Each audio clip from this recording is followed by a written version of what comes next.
Hey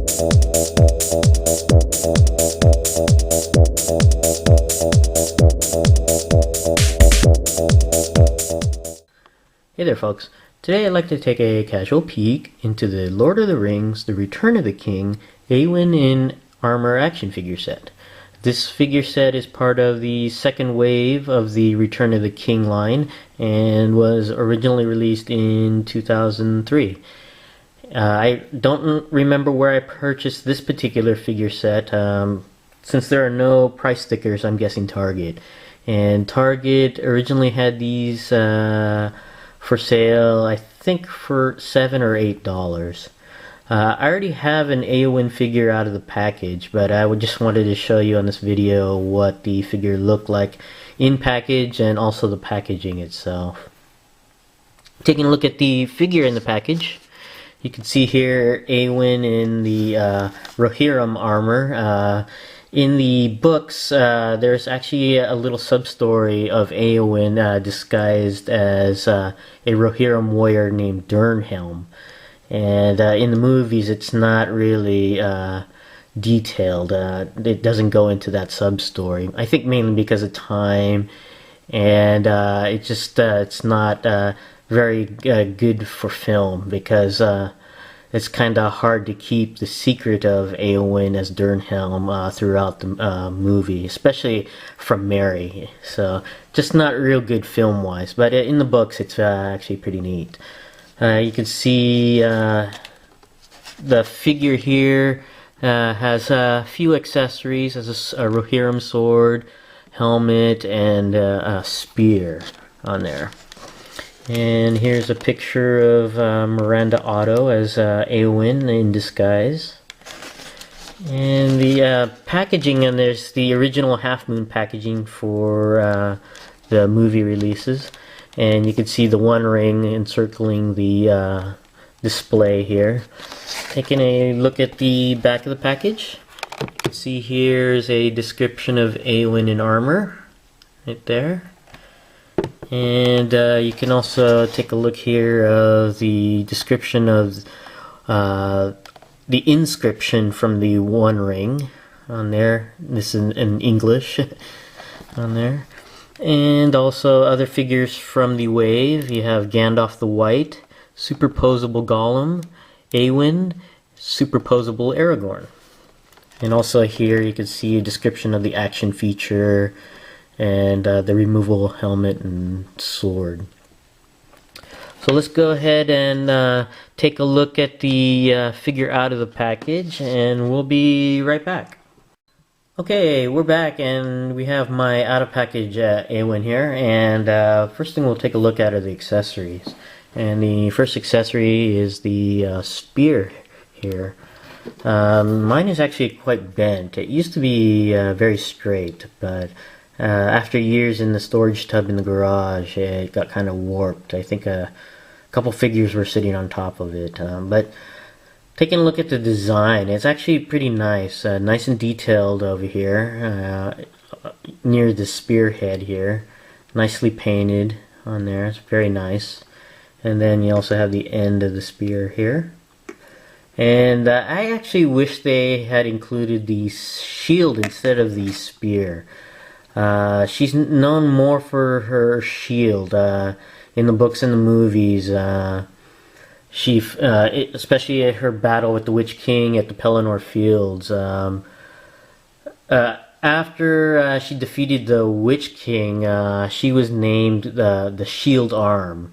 So I wish they included the shield instead of this over here, but oh well. Next thing we'll take a look at here is her sword. And it's actually quite nice. It's a little bent also. I should have left it in the scabbard, but oh well. You can see the design here on the hilt and pommel. It's very nice.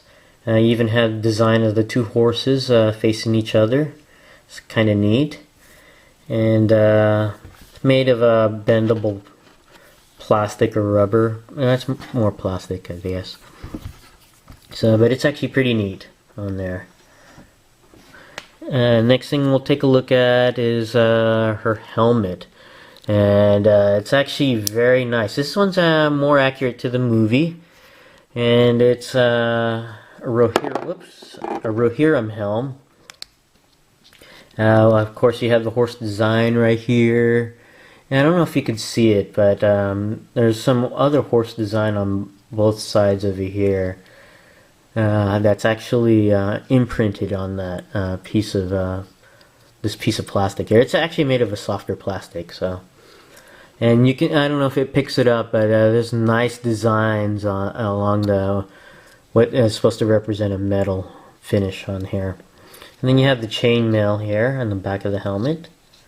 It's a very, very nice helmet. I really like this helmet. And like I said, it fits snugly over the figure, and you can see her eyes through the helmet. So that's kind of neat on there. And this figure also comes with a removable cloak right here. It's made of a softer rubberized material, and it just hooks over her shoulder and around the neck here. It doesn't clasp closed. It actually fits very well underneath the hair and the neck. So that's pretty neat. Taking a look at the figure itself, it's very nice. The left arm of my figure broke off. So I had to super glue the arm back on, and it broke off at the shoulder. So this arm no longer moves, but this one does here. So I guess it's closer to what was in the movie when her shield was shattered. So, but looking at the figure, it's very nice and detailed. The accuracy to Miranda Otto, it's not quite there. I think she's just like Vigo. Miranda Otto's face is hard to replicate to a figure form. So, but it's still quite nice. But the detail on her armor is very, very nice. You have the chainmail, and then you have the leather armor on top of that, and it's very detailed on there. You can see the stitching on there, and also these two plates here. It's kind of neat. It's got some design, and you got the chainmail, and underneath the chainmail you got more clothing, her skirt area here, and her leggings for the feet. Very nice and detailed. Oh, and the scabbard here is a separate piece that goes around her shoulder on there.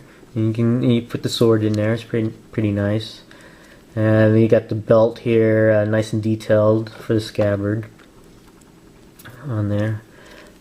Very nice figure. And also very quite articulated, even though the action feature, which is right here, is basically just sword swinging, and you just push this button, and the button's nice and small, and can be easily hidden with her hair or with the cloak on top.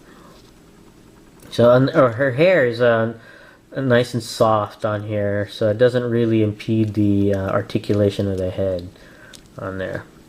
Going over the articulation, the head goes all the way around on there. Goes down and up about that much. The arm is on a ratchet on this arm, and it was free moving on this one, but this one, of course, no longer moves. So the arm goes all the way around.